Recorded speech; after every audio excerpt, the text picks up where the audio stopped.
Bienvenue à tous. Paris-Saclay-le Mag, c'est votre nouveau grand rendez-vous sur ce site unique en France. Un site qui innove, qui change. Nous allons vous plonger dans les arcanes de ce lieu. À suivre dans un instant les précisions de son directeur général, Guillaume Pasquier. Alors Paris-Saclay est dédié à la recherche, à la formation. Alors pour favoriser les échanges, il faut savoir sortir des sentiers battus. Vous verrez comment le Proto 204 permet de réunir des scientifiques, des étudiants, mais aussi des habitants autour d'événements comme le rétro gaming. Enfin, Paris-Saclay, c'est aussi des chantiers d'envergure. C'est ici qu'il y aura le futur EDF Lab, qui sera le premier centre de recherche et de formation du groupe en Europe. Et enfin, vous saurez tout du synchrotron Soleil et de ses lignes de lumière. Des scientifiques viennent du monde entier pour l'utiliser. Nous voici donc sur un site unique en France et même en Europe. C'est un projet scientifique, économique et urbain qui se développe depuis 50 ans. Alors comment être plus performant, plus innovant? Nous sommes allés poser la question à Guillaume Pasquier, le directeur général de l'établissement public Paris-Saclay.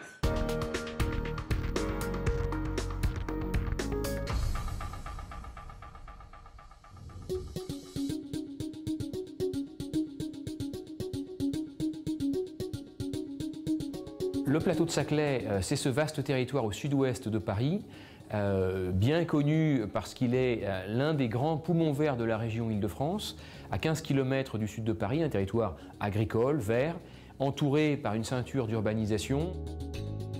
Depuis une cinquantaine d'années, se sont installés sur ce périmètre, assez petit en réalité, à peu près 15 à 20% de la recherche R&D publique et privée française, donc des grandes institutions de recherche très connues de tous, le CNRS, l'INRA, le CEA, des grands établissements d'enseignement supérieur et de recherche, l'Université Paris-Sud, l'École Polytechnique, HEC, l'Université Versailles-Saint-Quentin, et des grands centres de R&D, d'ingénierie des grandes entreprises, Renault, Thales, Danone, EADS sont ici, et tout ça fait un ensemble absolument exceptionnel, unique en France, ça c'est certain, probablement unique en Europe par ses potentiels. L'ambition, c'est simplement de prendre acte de ces potentiels et d'en tirer le maximum. De faire en sorte que tout cela rayonne et crée un moteur de croissance, de développement, d'économie, de création d'emplois, de création de richesses, au service de cette partie de l'Île-de-France, mais plus largement du Grand Paris et sans doute de la France entière, puisqu'on a ici en réalité la capacité de créer l'une des 10 grandes plateformes d'innovation au monde, l'un des endroits attractifs pour tous ceux qui ont des idées, qui veulent créer, qui veulent développer, et qui regardent ces lieux d'agrégation, ces lieux où se passent les choses. La raison d'être de ce projet, c'est donc l'innovation. Et donc il s'adresse en premier lieu à tous les acteurs de l'innovation. Mais il faut aller plus loin. Il faut penser à tous les techniciens qualifiés, plus ou moins qualifiés, qui travaillent ensuite dans ces secteurs. Il faut penser à tous les étudiants, et même, j'ai envie de dire, aux futurs étudiants, à ceux qui ont envie de faire de la science, de faire de la technologie. Et donc, qui trouveront là, j'ai envie de dire, un terrain de jeu formidable pour développer leurs idées, rencontrer, croiser des talents différents et être créatifs tous ensemble. Ce développement, cette croissance, elle s'incarne par la recherche de réponses à des grands défis sociétaux qui se posent aujourd'hui dans le monde. C'est sans doute, probablement, en partie, dans le projet Paris-Saclay, qu'on trouvera des éléments de réponse à des grands défis que sont le réchauffement climatique, les maladies neurodégénératives, l'alimentation de 9 milliards d'êtres humains, la question de l'énergie propre, la question des déplacements, etc., etc. Ici vont s'imaginer des solutions avec la recherche amont et puis la transition vers la recherche aval et vers des solutions technologiques qui sont à disposition du grand public.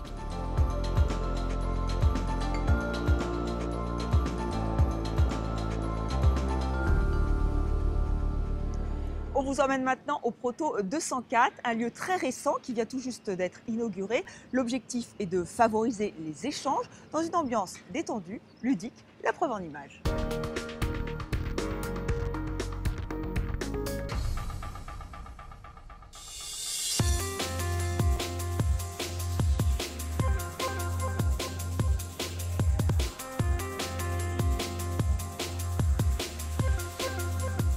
Le Proto 204, c'est un lieu de vie mutualisé qui est dédié à la création, l'innovation et la formation sur le campus Paris-Saclay, et notamment lié au croisement des communautés chercheurs, entrepreneurs, étudiants, industriels et habitants.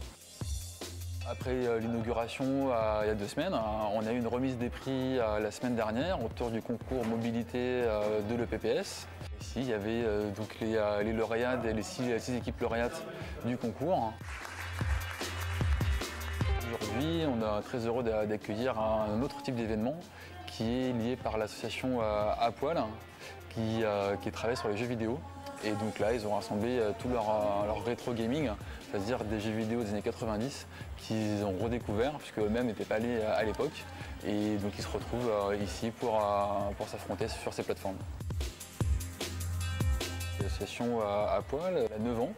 Elle est sur le campus d'Orsay Paris Sud. Là, on est très content qu'ils puissent venir ici en tant qu'usagers du campus et donc directement usagers du lieu. Ce qui nous a intéressés dans leur événement, c'est cette notion de rétro gaming, c'est-à-dire de faire des jeux vidéo, mais pas sur les versions HD, donc à haute qualité actuelles, mais vraiment de reprendre les anciennes consoles. Donc là, en l'occurrence, c'est les premières PlayStation et les NES pour Nintendo, donc des plateformes qui ont plus de 20 ans et qui sont souvent plus âgées que les personnes qui jouent dessus. Et donc là, ce plaisir de jouer, ce plaisir de se retrouver, et puis d'avoir des tournois ou des événements ludiques pour les novices. On a beaucoup aimé cette notion-là de faire quelque chose de manière simple et de croiser les publics.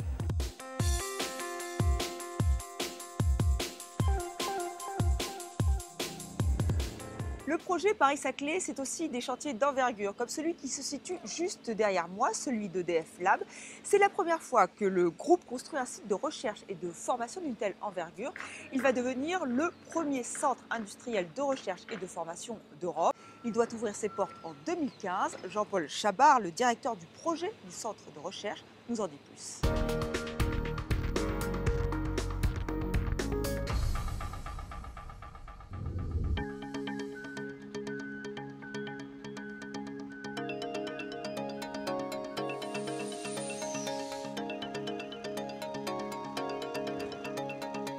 Il s'agit d'un projet qu'on a appelé EDF Lab Paris-Saclay. C'est un projet qui illustre en fait les 2 piliers de développement du groupe EDF, avec d'une part le développement des compétences et l'autre pilier est la recherche et l'innovation. Puisque sur le site dont vous voyez le chantier derrière vous, vous allez avoir à la fois un centre de formation qui va être le premier centre de formation d'EDF en Europe et également le plus grand centre de recherche et développement du groupe. Ce qui nous a attirés ici, c'est la capacité de recherche et d'innovation que va constituer demain le regroupement de centres de recherche publics et d'enseignement supérieur et de recherche de premier plan. C'est la première fois qu'on construit un site de cette envergure et surtout c'est une première au sens où on rapproche la formation et la recherche et développement de façon à développer les synergies entre ces 2 fonctions.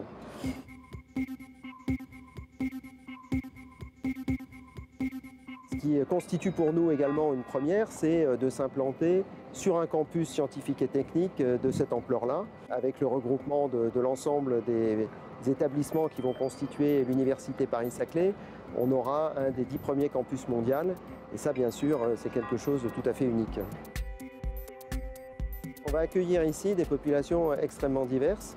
D'abord, sur le site de la recherche et développement, nous aurons à la fois les chercheurs EDF, mais aussi des chercheurs du monde académique, des thésards, des stagiaires. Et tout ça va se mettre en place au travers d'un ensemble architectural qui permettra, au travers de bâtiments situés en zone ouverte, c'est-à-dire sans contrôle d'accès, d'avoir une interaction forte entre les populations. La réussite de Paris-Saclay, elle viendra justement du transfert vers le marché d'un certain nombre d'innovations qui naîtront dans les laboratoires académiques. Et quelque part, la recherche industrielle est une sorte de passeur entre les résultats du monde académique et puis les métiers, soit les métiers dans les grands groupes, soit le marché. Et donc je pense qu'on aura demain sur Paris-Saclay l'ensemble des ingrédients pour faire en sorte que la mayonnaise prenne et que la réussite économique, l'essor économique soit au rendez-vous du campus de Paris-Saclay.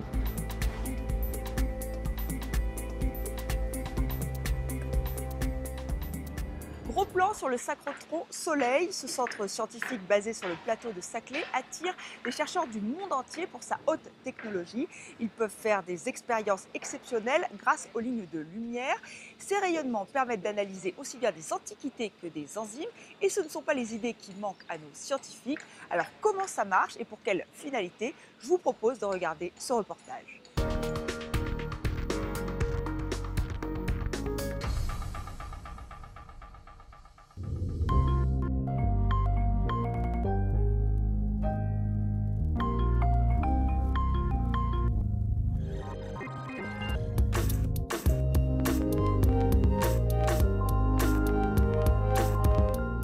Vous êtes dans un centre de rayonnement synchrotron.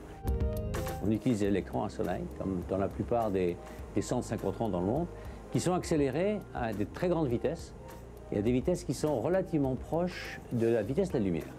Il y a une propriété de ces faisceaux d'électrons qui circulent à grande vitesse, c'est que si on les perturbe par un champ magnétique, par exemple, ils vont émettre une lumière extrêmement intense d'un grand domaine spectral qui couvre les rayons X jusqu'aux très grandes longueurs d'onde.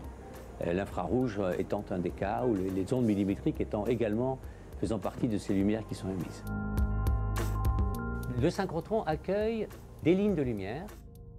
Donc une ligne de lumière, c'est un laboratoire qui va exploiter cette lumière dans une gamme d'énergie ou de fréquences qui est particulière à un objet scientifique ou un but scientifique. Une analyse, une diffraction des rayons X, du rayonnement visible, du rayonnement ultraviolet ou du rayonnement qui n'est pas visible, infrarouge. La puissance des faisceaux, la précision des faisceaux que nous avons ici nous permet d'avoir des détails et des analyses beaucoup plus précises qu'on peut avoir à l'hôpital, par exemple en tomographie. On aura des contrastes qui sont 10 à 100 fois meilleurs. Je suis le responsable de cette ligne de lumière qui s'appelle Proxima 1 au synchrotron Soleil, qui est une ligne de lumière qui est dédiée à étudier les structures des molécules biologiques en forme cristallin. Dans le cas de ma ligne Proxima 1, ça ramasse les rayons X qui sortent du synchrotron. On les focalise avec des éléments, des miroirs. On choisit l'énergie de nos rayons X et on les amène vers un échantillon qui est l'échantillon qu'on essaie d'étudier. Il y a une émergence d'idées, de technologies qui permettent des avancées. Donc on est tous dans la recherche de l'avancée scientifique qui est la plus probante. À Soleil, par exemple, nous avons deux équipes. Bien sûr, les équipes de chercheurs sont là pour exploiter la lumière. Et nous avons aussi une équipe de chercheurs, de physiciens des accélérateurs qui, tous les jours, émettent des idées nouvelles pour faire des faisceaux d'électrons, des arrangements de systèmes magnétiques qui vont nous permettre d'obtenir des lumières beaucoup plus puissantes, beaucoup plus petites, et nous, derrière, pouvoir l'exploiter pour aller plus loin.